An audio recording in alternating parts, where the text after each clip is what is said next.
Once again, we take a look at some of the weirdest and most amazing 3D printers. At number 7, the Super Soap Liquid Printer. A really neat modification allows scientists to 3D print structures composed entirely of liquids. It injects threads of water into silicone oil, and a nanoparticle barrier is formed around the water, which locks it into place. These threads of water can be as small as 10 microns, and it could lead to making flexible liquid-based electronics, and even leading to new types of applications. And I don't know, that's pretty impressive for modding a QT Tech printer. At number 6, the Ice Maker. Now, who would like some custom ice cubes in their drink?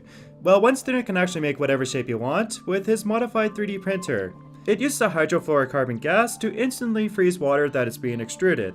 But more specifically, it extrudes water through an airbrush, and the gas through a secondary airbrush rather than the plastic filament through a heated nozzle.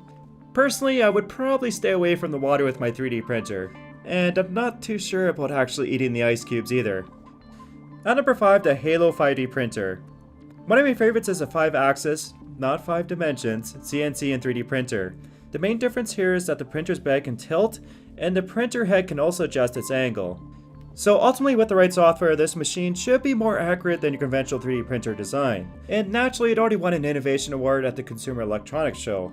I'm not too sure yet about this company, so we'll just have to wait and see if they make this a marketable product and deliver on their promises. At number 4, the Volumetric 3D printer. We all know how slow 3D printers can be, and yes, sometimes it takes hours to print an object only a few cubic inches in size. This printer takes a lot less time, and it uses lasers to make objects literally in seconds in a tank of liquid resin. It works on a full 3D scale, but there are some hurdles and it can't fully print with pinpoint accuracy just yet. And obviously it's going to be limited to a specific liquid resin for the prints. And you're probably thinking, well JD, there is a printer which can already do this. And yes, you are right, there actually are a couple of printers on the market which can do a similar process. One of the most famous is the Carbon 3D printer, and it also projects light into a resin to form 3D structures. And it's already been a huge success, and it's probably one of the most incredible machines out there. At number 3, the Cold Spray. General Electric has probably built one of the most insane and expensive 3D printers. Utilizing a supersonic gas jet, this thing literally fires particles at over Mach 4. The particles are fired so fast that they act like a liquid, and they form a very strong bond to the object once cooled. Probably not a good idea to put your hand in this thing.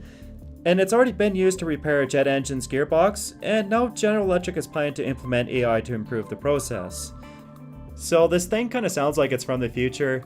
It's probably not going to be widely used, and it's definitely a far out method to build and repair structures. At number 2, the Metal X. Metal 3D printers have limitations when it comes to terms of strength and scalability. This new Metal X machine is really neat, and it's a different type of process which prints metal powder into plastic binders. The plastic is then removed and the powder is heated up and sintered, giving you your final 3D print.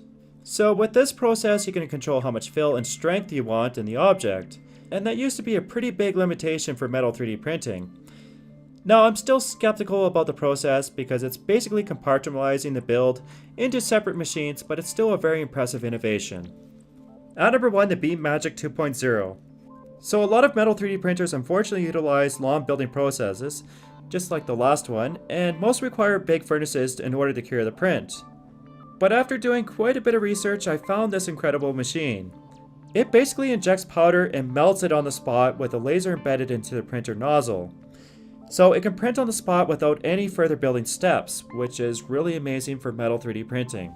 The Beammagic can also build in 5-axis now, which makes this printer even better, and it just comes down to the strength and durability of the prints that it's making. Now, I thought this was really incredible when I first saw it, and I want to hear your opinion on it. Can it actually make durable and fast 3D metal prints? Either way, it's still a very impressive machine, and I'm looking forward to what the company can do next.